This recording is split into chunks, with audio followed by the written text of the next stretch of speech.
Hello, welcome. Let's dive into the ethers. Spirit, what energy needs to come forward the most for the ethereal collective?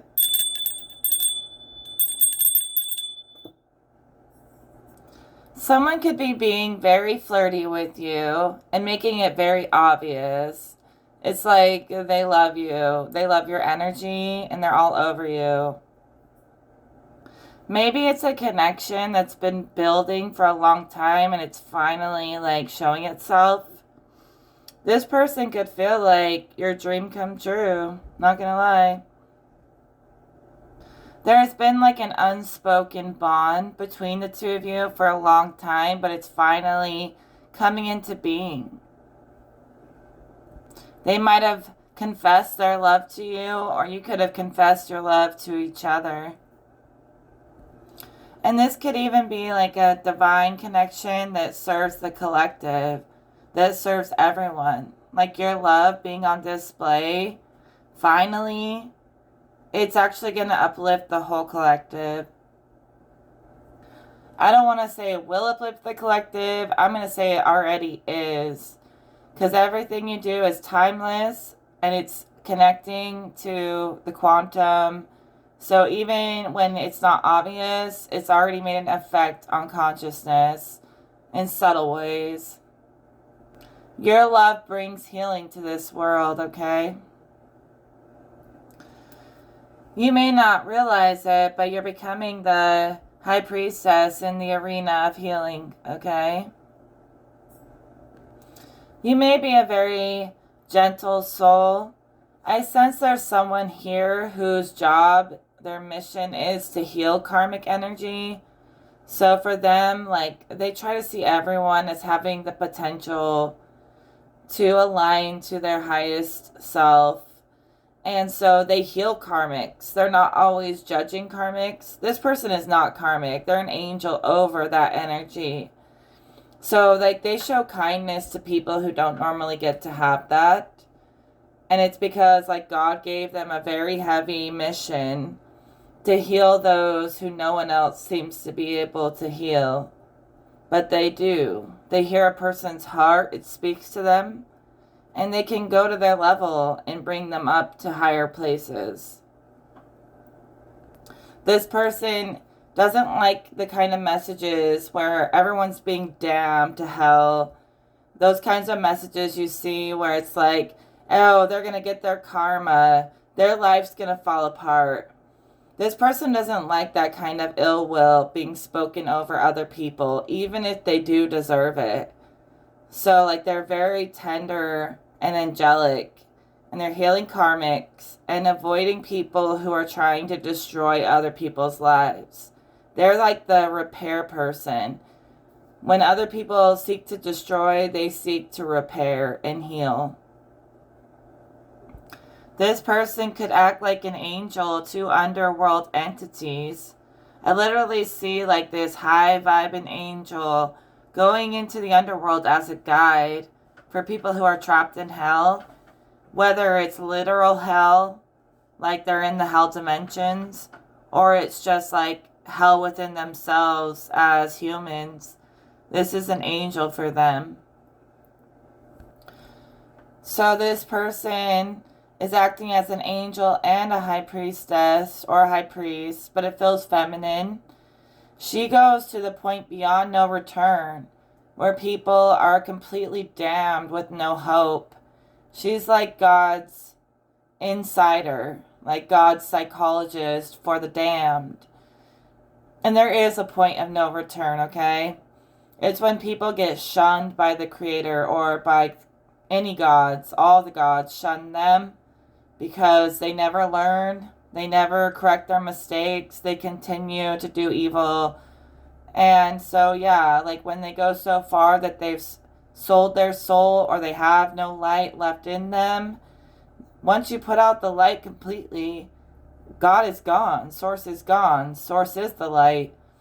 So they get more and more consumed by the negative once they lose their light.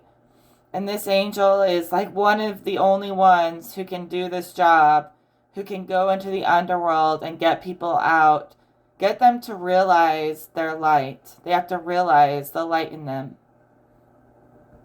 Yeah, these beings, they were so wicked that they got shunned by God.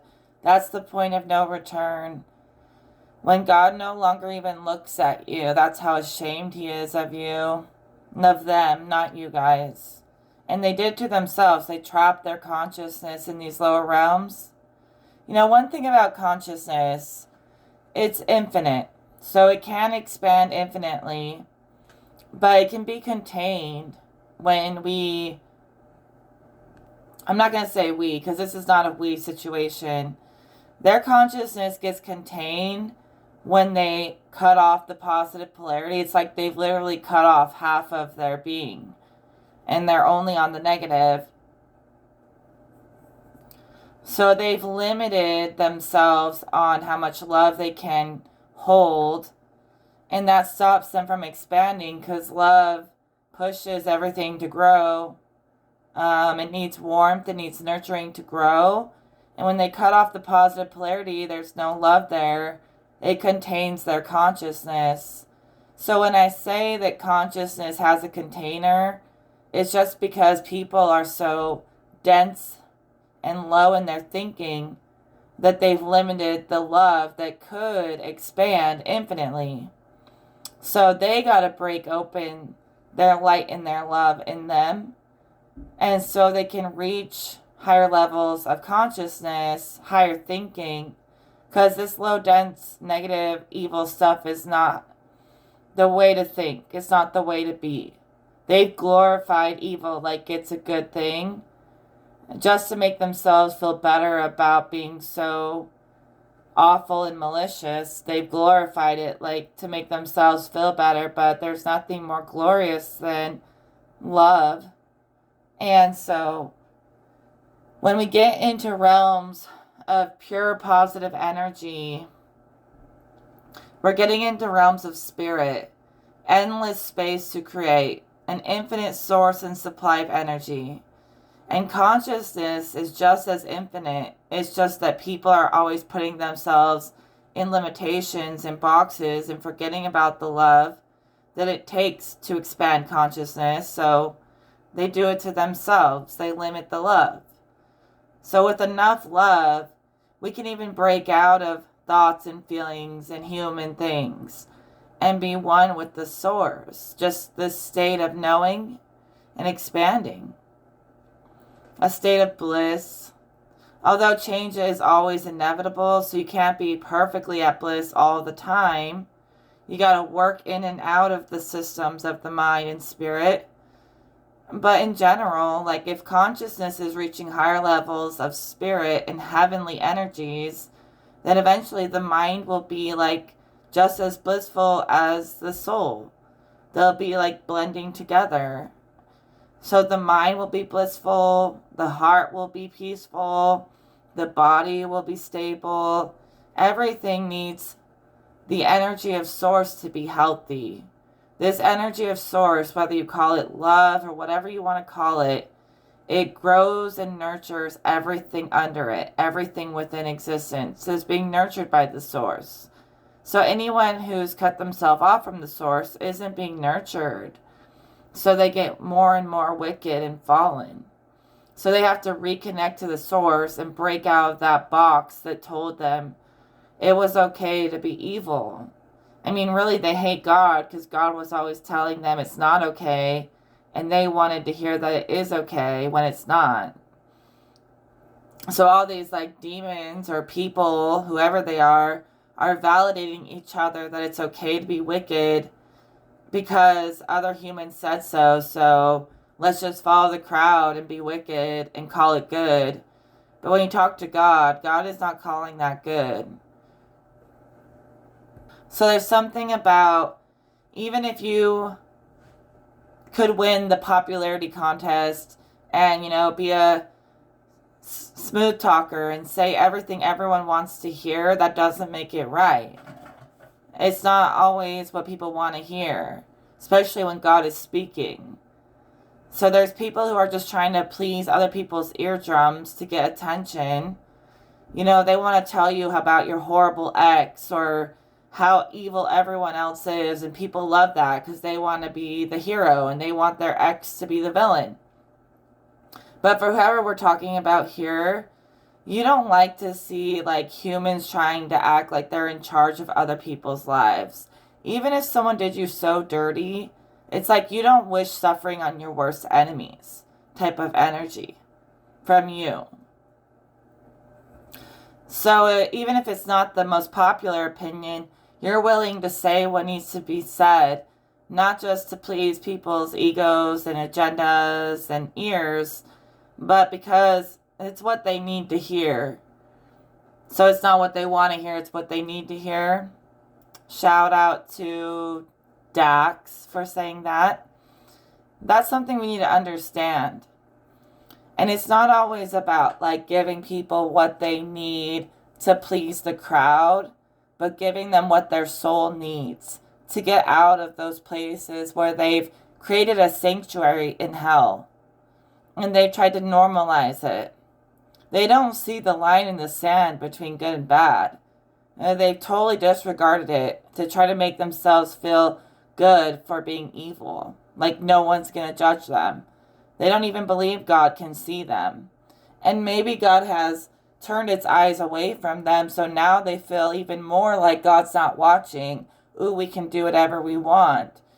Even though God's not shining a light on them anymore, it still sees every little bit of what they do. And it does not approve. And they know it. Something about people selling their souls also, thinking it's not real. So they really don't care. But then once like this darkness, this cloud falls upon their life, then they really realize what they did and that it was real. Raise the bell. Raise the energy.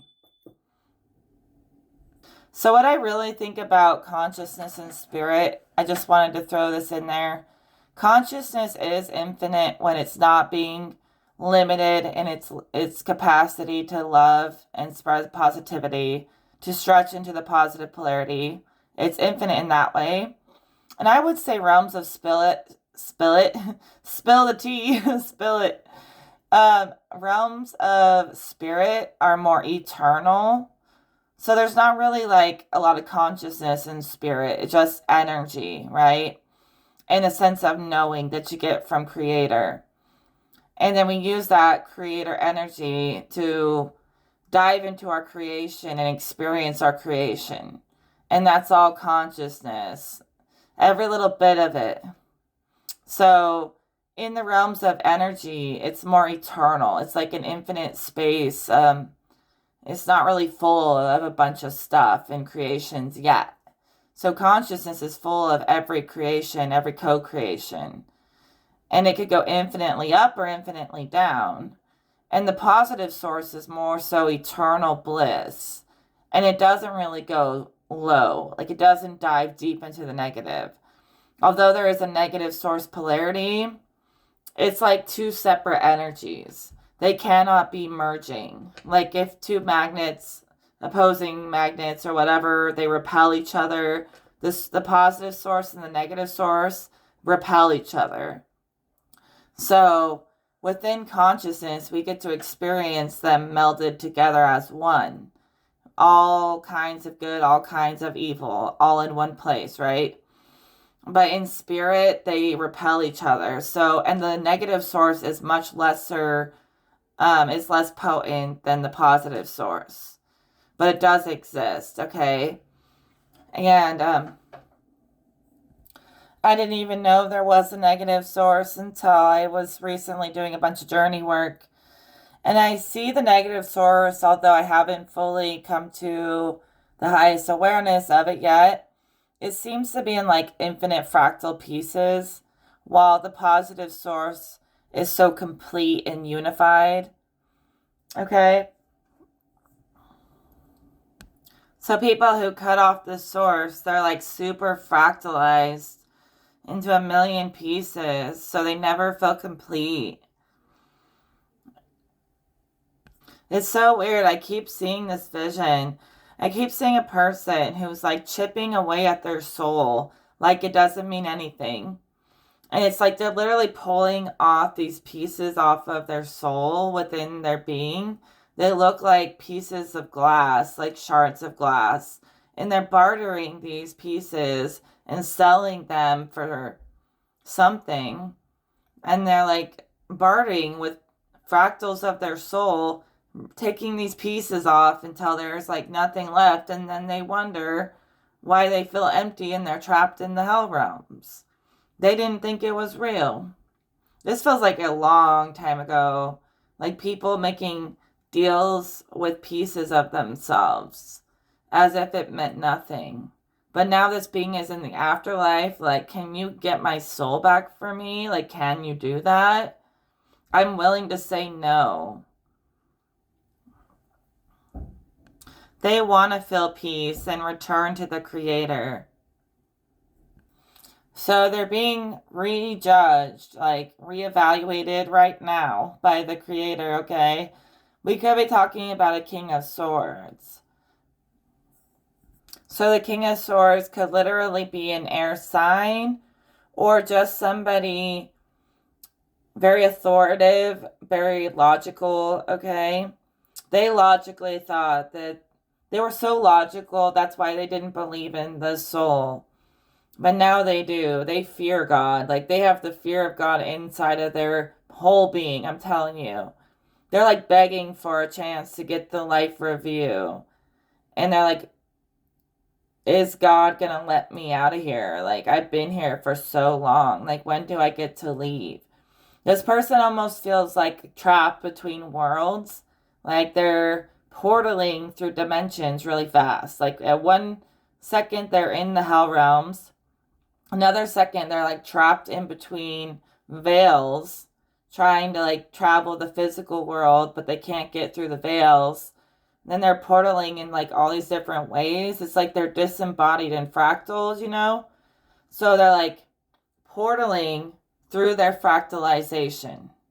So if they left parts of their consciousness scattered throughout the grid or throughout the world in different ways, they're portaling through their fractalization. So it's like taking them to all these different places where there's unfinished business. It's like all those times they sold those pieces of themselves, they keep getting caught in those moments as if their soul is like all over the world. It's been scattered. And it's like pulling them to these different positions wherever their soul has been scattered to. So they feel spread very thin. And they had no idea when they did this that it was this real. Like it was going to get this real. And they're really tired of being like disembodied and portaling everywhere. Like for real. They don't even know how long they're going to be able to hold themselves in this channeling right now.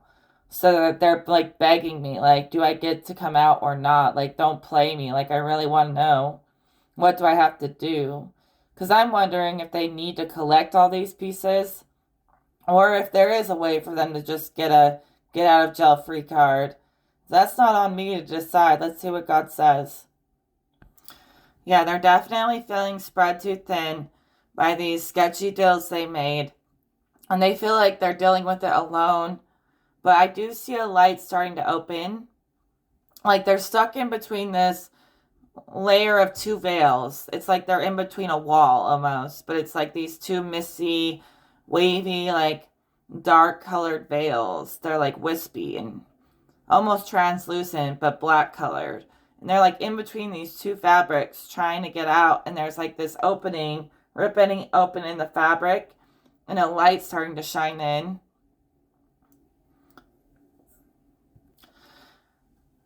So, what say you, God? God says yes. God says this person's not super karmic, so they don't have a lot of karmic debt to repay. So, basically, they just kind of are super fractalized, and that's their biggest problem. So, in this review that's going to happen, there's a guardian angel coming down from that light, that karma resolving angel we saw coming down to do the review. And they're going to have to go through each one of these fractal pieces and really figure out what motivated them to think it was okay to barter with their sense of, like literally barter their being away? What made them think that was okay? So it's like we have to go through each little piece, integrate the lesson so it never happens again. I'm almost feeling like Spirit is telling me to like pull a few of these pieces and see what happens, like see what we can see. This is an interesting story. We are talking about, I think, a disembodied spirit. So I don't know if y'all really want to hear every little detail, but God is saying that the place where they have to start is, why did you think it was okay to sell your soul in the first place? That's like when we find the core or the origin of the trauma and the wound, the fractalization, okay? The first question we have to ask this person or any person is, what possessed you to think that was ever okay?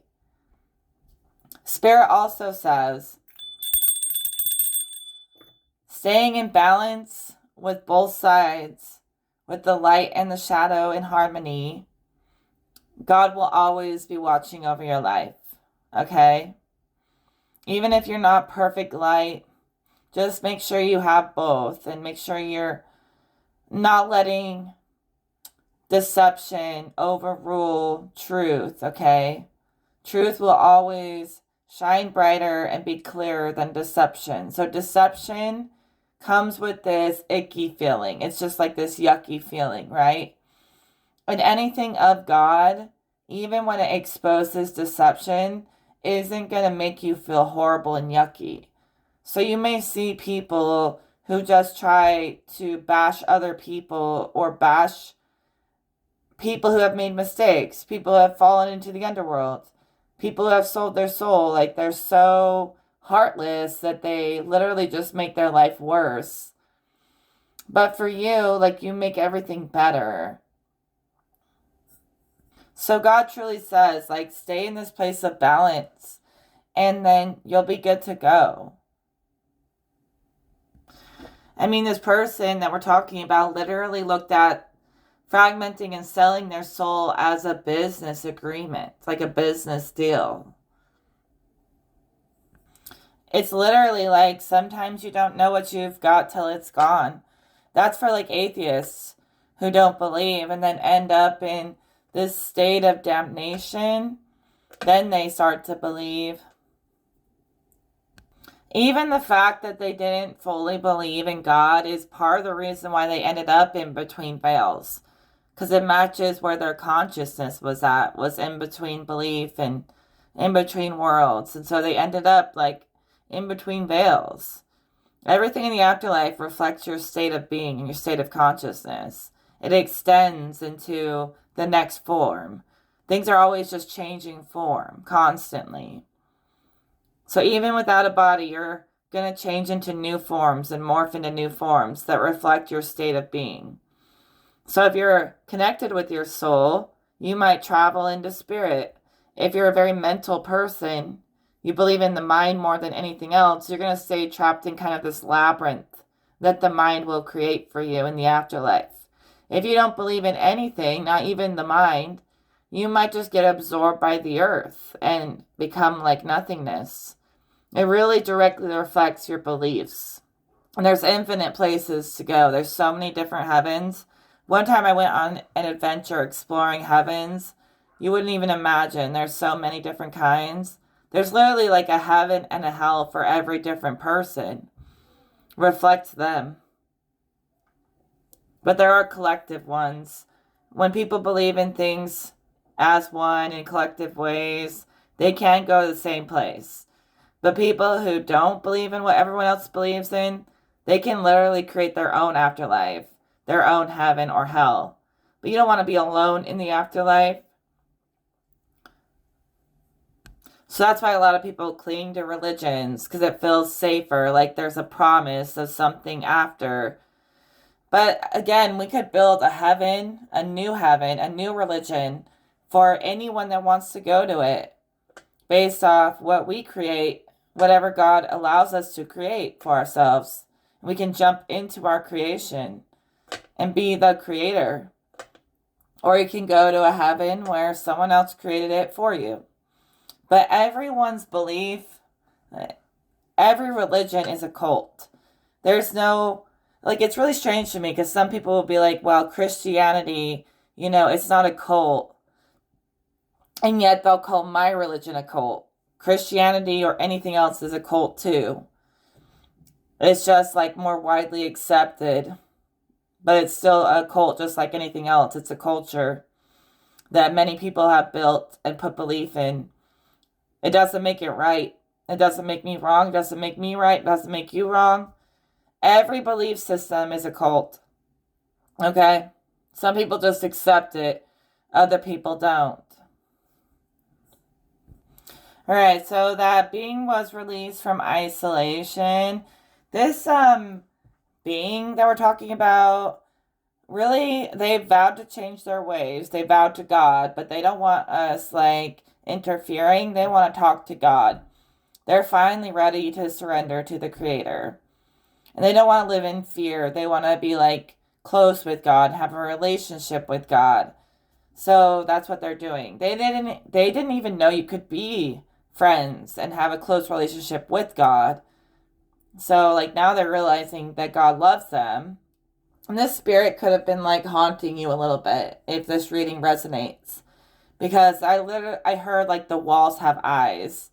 And this being was, in your walls. But he wasn't trying to be there. I don't know. But he's, been pulled out of isolation, out of those walls. He's been watching the world pass him by, feeling, stuck. And he couldn't process it because he wasn't his full self. So once they put him back together, put Humpty Dumpty back together again, he'll be able to really process his whole life and reconnect to these heavenly realms. He wants to go straight to the source, to the highest levels, He wants to, see what the hype is all about. He's like, yeah, I was atheist in my life, but now that I've seen, how infinite my consciousness and how eternal my soul is, I want to see how good it can get in heaven. I've seen how bad it gets in hell. How good does it get, is what he says. So now he's a full-on believer. He says he has been released from the nightmare that his mind built for him. He doesn't even blame God for that. He's releasing himself from consciousness. It was all that fractured consciousness. It's although I say it's his soul was being fractured, it's really once they pull him out of consciousness, the soul's not fractured at all. It's this mind, this illusion, making you think you're in a million pieces in a million places. But a simple step back into spirit, into this eternal space, and everything is as one again. Like I said with the source, it's as one. So that's why he went straight to the source to feel complete. And he says it was that mind creating mazes and illusions. And the fact that he was still trapped in his own mind. It was I see a person at a funeral, in a coffin, and they passed away, but somehow they're also trapped inside their own mind. So they can't even get out of the body. And so they're actually playing out this little aspect of themselves, tiny, tiny little person in someone's mind who passed away. And the little person can't get out of the body. So that's how he also felt. He died, but he never actually escaped. His mind was still alive somehow. So yeah, he's saying freedom from consciousness makes you feel whole. Not empty and blank, but whole. It's who you really are without all of the unnecessary mazes of the mind. The mind is imitating spirit, right? So the mind is making spirit and the soul all super complicated, when in essence it's really simple. So it's trying to understand spirit And it creates a million ways to try to understand spirit, a million paradoxes, right? And it's as if people get stuck in the paradox.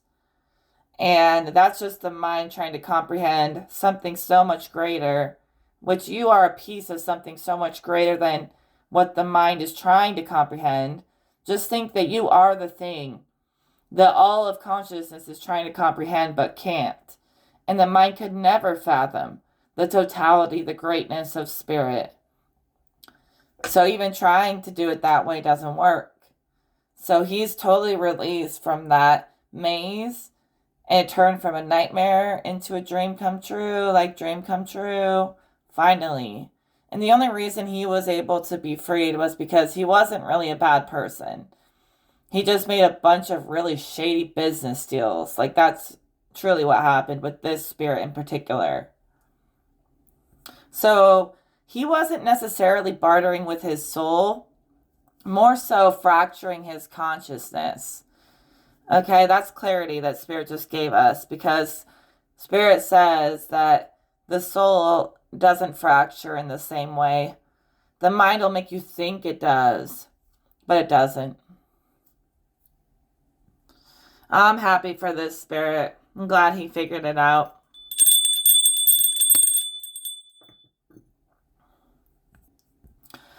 He's extremely grateful to this karma resolving angel. Maybe that's some of you out there. You see the bigger picture. You know, when you look at someone, you're not quick to judge them. So Spirit says, even if people don't understand it, keep doing it. Don't do what everyone wants. Do what God wants, what feels right. Focus in on the Creator. So he got through the gates to heaven. I see that he has passed the gate. I literally feel like that's the end of the reading. I'm trying to do longer readings though, so maybe it's time to switch the topic. But your teachings are stabilizing for many realms, okay? This spirit's traditional, so he wants to go to like the Christian heaven. That's his choice. He's even saying to me that he believes that the Christian God is the true religion from his experience with the afterlife. And that's fine. Claim God. God's claiming you in this moment. But also, like I said, there are infinite realms out there. Everyone's mind has its own heaven and hell. But maybe the Christian heaven is the place to be. Thank you, Spirit, for the guidance. He seems to be pretty happy about where he ended up. Okay, so he like grew up Christian or something, and he questioned that, but he's feeling like now he believes in it. And he just wanted to pass that message on to us. He says, like, savor the tradition, value the traditions. He's saying, like, we know all about life and afterlife. It's been passed on since ancient times. And anyone who doesn't listen to these ancient teachings that have been passed on is lying to themselves and tricking themselves. So many people know what's really going on. And he says that like we need to listen to these stories and this culture that's been passed on, this tradition, and value it, okay? Value the morality of it. He says if he could leave you with any advice, any final words, is to not turn your back on God, and then God won't turn his back on you. I guess he has some things, like some advice that he wants to share. He says that hell is not fire and brimstone. It's more like being on display, like in a glass house or in a fishbowl type energy. You know, face to face with all your mistakes. Like a perfect mirror. It's not like necessarily eternal fire. That's what he says. He says it's different for every person. But what I said about it reflecting your consciousness is like 100% accurate. He says it reflects you and every mistake you ever made so intensely that it is like torture. But it's not like fire. It's like heavenly, holy fire, like the kind of fire that burns away impurities. And you have to burn those impurities by being so vulnerable with yourself, so honest with yourself and your mistakes, to burn away the impurities with God's help. So he talks about people going through the underworld to purify, in the end, at least. So don't ever put your soul on the back burner by overindulging in the physical, okay? The spirit seems to have like stuff he wants to say. I might cut him off and make him leave, but we might let him talk because he's saying interesting stuff. Yeah, God is saying to allow spirits to be at rest, okay? So we can't even overindulge in mediumship. This spirit is back home in heaven with God, feeling safe, feeling loved. Remember to let spirits rest. It's not always good to shake up the dead. This was like what needed to be done, but now the spirit wants you to know that it's at peace.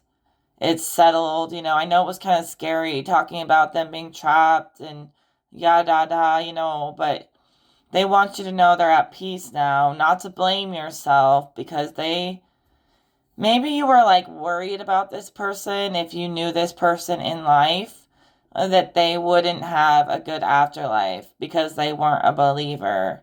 And they want you to know that all is set straight, all is in order now. And it's not good to like poke the dead. They'll be like rolling in their graves. So it might be time to just let that energy rest.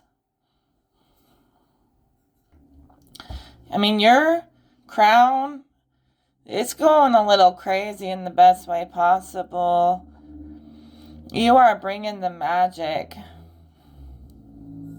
So I also see like this spirit that wasn't connected to spirit that got trapped in its head.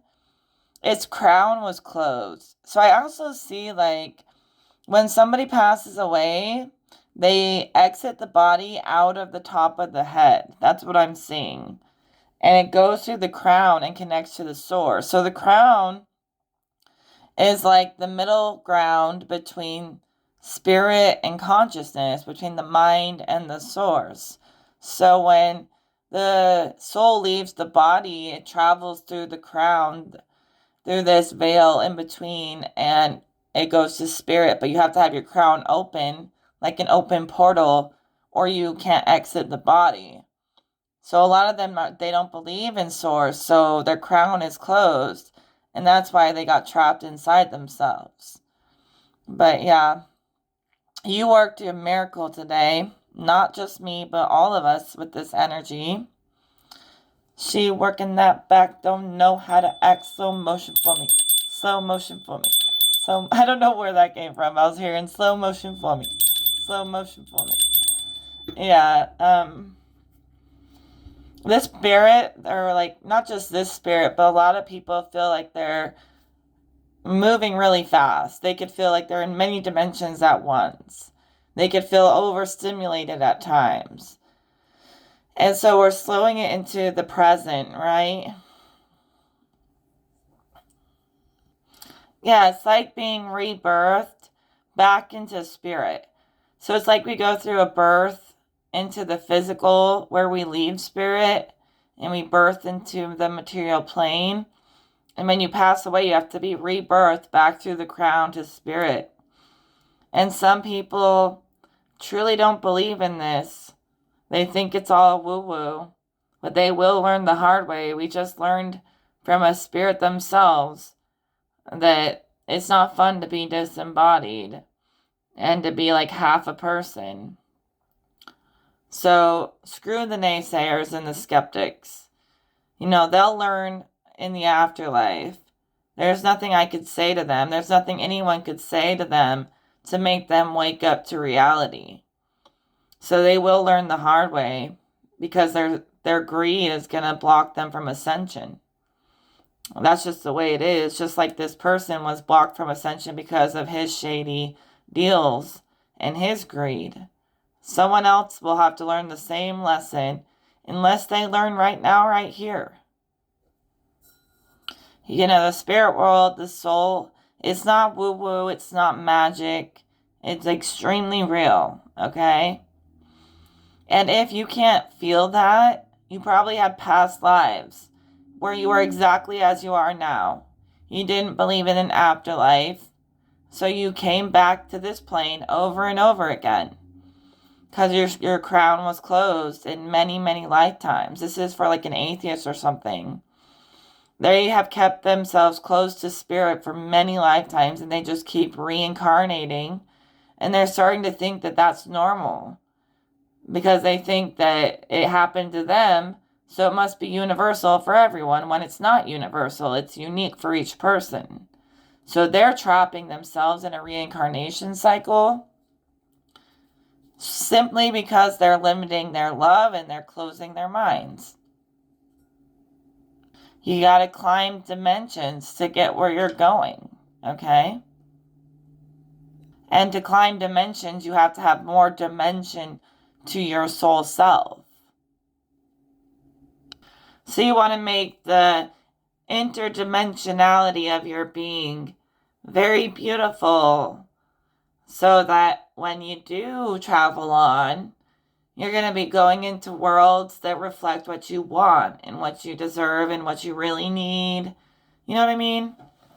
More so you'll be like reflecting infinitely into worlds that nurture you forever, eternally nurture you. And some people can't accept love. So they're like, ew, why would I ever want to be nurtured for eternity? And those are the people trapped in the negative polarity. They're becoming more and more demonic every day. And it's because they have this like literal fear of love. Like maybe it's the fear of God, but really I think it's the fear of love. They fear to feel anything at all. It's too much for them. And some people think they're so strong, so masculine, so mighty, so whatever, yet they fear love. I don't think a real man should be feeling emasculated because they're willing to love deeply. Fear in itself is pretty weak, even if it is love. So I don't know. Something about that's a contradiction to me. So they think love is a weakness, but their inability to love is the real weakness. It's like, yeah, you don't want to be ruled by your feelings or your thoughts, but also like not embracing your fullness is also kind of ruling you by avoiding it. So either way, it's a paradox. So I think you need to embrace the totality of yourself and the fact that that's just part of the human experience. And there's like, but it's a necessary part. You need to feel, you need to think a lot about your choices. Stay in the present, savor the moment, but understand the weight of every turn you take, you know? And don't let it weigh on you, but like God is keeping score. Every little tiny detail is being kept in a record, an infinite, eternal record. And that record is what we face in the afterlife. Everything we've ever done. Good, bad, and the ugly, and the beauty. And if it's bad enough, it can't exist in heaven. Your own creations will drag you into your own hell. So it's like, at the end of life, God weighs and measures how you created and what you created. And if your creations are too malicious, too heavy, that they can't ascend, they will drag you into the density. They'll drag you into your own mind. You'll be dragged inside of your own creation. But if you were a good creator, conscious creator, and made wise choices, then you will be lifted up into the space of the Creator. Because you're already in the space of the Creator right now in life. So in the space of the Creator, you make wise choices, eternal choices. And so you ascend to continue being in that Creator space in the afterlife. But if you're wrapped up in your creations and not being the Creator and being wise, but you're wrapped up in this physical plane, not so much like taking claim over your life, but letting life claim you, or letting other people's wickedness claim you. You're trapped in the creation. In the afterlife, it's like you get sucked back into a loop into your creation, and you're in your own mind. You'd be lucky to reincarnate. Not everyone gets that much power. Some people can't reincarnate. And so they're just perpetually stuck in like a loop. That's where we get disembodied spirits and ghosts. They don't have enough charge to reincarnate, but they don't have enough charge to ascend, or they get stuck in the middle, in between worlds. And that directly reflects people in their lives being in between worlds, being indecisive, not standing on anything. And the thing is sure, you can say whatever the crowd wants to hear, but really, if you do that too much, you don't stand for anything. And I think it's important to stand on your morals and stand for something, or you will fall for anything. Literally, that's what Spirit's saying. In such it's not just in life, though. We're talking about realms beyond just this current timeline. Like, you guys don't realize that this timeline, this earth plane, is not all there is. It's only a blip in the grand scheme of things. So don't get yourself trapped in a blip type of energy. Like that other spirit was trapped in a blip. Whatever that means. Alright, so adventure with your own definition of reality, Just keep yourself open to receive and to expand, to breathe with creation and Creator as one. Everything will move as one at some point. So God is asking us all, inviting us all into this place of innocence. Not in a way where it's like, ew, gross, look at all the mushy-gushy love. But God wants you to love, and also totally feel free to go travel, lots of travel through the whole spectrum. But never forget to keep love in your heart, okay? I might end this reading with a prayer, just because it kind of matches the vibe. Hopefully this will create like a new cycle in love, and you'll feel like this has brought like resolution to the energies and to your questions a little bit. But I want you to know, don't question God or yourself. Create an alignment with these pure energies. It doesn't have to rule you like you have to be perfect. No one has to be God. But don't cut out half the spectrum just because it's hard to be vulnerable. Take that vulnerability as a reward. Okay? That you're being brave with your heart. All you have to do to bring that heaven on earth is to align with it. So let's end this reading with a prayer. I think I'm going to leave that alone for today. I appreciate you all going on this healing journey with me. Trust me, this is pulled from the Akashic Records. Can't make this up, not making it up. I'm taking this very detailed record and I'm taking it seriously. And this is all resolved at this point, so have no doubt. Okay? Sometimes I struggle with the word Lord, because I feel like that's like asserting dominance over me.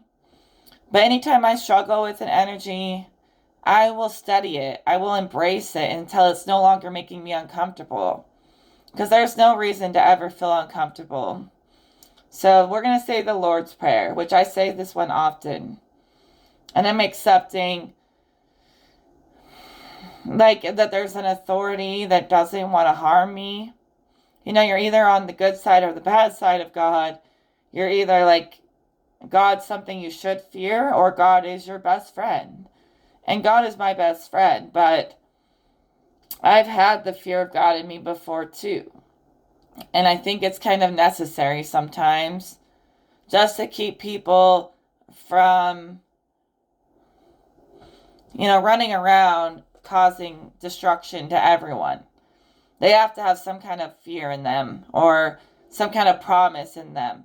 Spirit is speaking that for all things to have contrast, there's always this story going on, right? And sure, sometimes there is a villain, and everyone wants to hate on the villain. But really, from the abstract perspective, it's just contrast. There's always perfect opposites playing all the time. To every, ascended being, there's a demon, and they're, perfect match. They're perfect foes. And that's the story of life. It's always creating stories. The story has to create stories. There has to be some kind of conflict for there to be a story at all. So, we're honestly just learning through contrast, even though there's really nothing to learn in essence. In essence, it's all complete. But we fracture it into all this many pieces, all this duality, for the thrill of living out the story, and whether you're the hero or the villain. And it's not about what a human says. It's are you the hero or the villain, the healer or the villain, in God's eyes, okay? So that's something to think about. All right, the Lord's Prayer. Our Father who art in heaven, hallowed be thy name. Thy kingdom come, thy will be done, on earth as it is in heaven. Give us this day our daily bread, and forgive us our trespasses, as we forgive those who trespass against us. Lead us not into temptation, but deliver us from evil. For thine is the kingdom, the power, and the glory, forever and ever. And to say amen means I agree. Now, I may have my own religion, but I do agree with all higher forces, regardless if they're mine or not. Anything that brings people a sense of safety and love, purpose, I'm all about it. So, I do love the Lord. I have my own religion, but I love the Lord. And the Lord loves me. Should we say one more prayer just before we go? This is another one I say every day. I do believe in Jesus, okay? I don't think Jesus is the ultimate God. I think he's an ascended master. I think he reached enlightenment. That's just my opinion. Just like a Buddha or whatever, Gandhi, just like one of these great leaders that reached ascension. That's just my opinion. But he's a great guy. So much unconditional love pours out of him. It's endless. So he's your best friend when God is mad at you. Go to Jesus. He'll get you back in good graces with the Lord. This will put you in good stead with the Lord.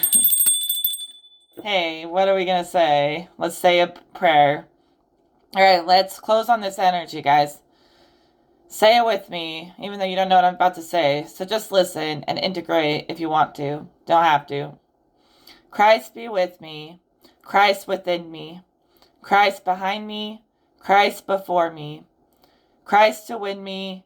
Christ to comfort and restore me. Christ beneath me. Christ above me. Christ in quiet. Christ in danger. Christ in hearts of all that love me. Christ in mouth of friend and stranger. I bind unto myself the strong name of the Trinity, by invocation of the same, the three in one and one in three, of whom all nature hath creation. Eternal Father, Spirit, Word, praise to the Lord of my salvation. Salvation is of Christ the Lord. Amen. And I'm telling you guys, I am not even that religious, but these types of prayers, they just feel so good. And I'm also praying for this spirit that it continues along its life review smoothly, okay? So yeah, let's just feel protected from every direction. And let's just keep rising, guys. I love you all. I will talk to you in another video.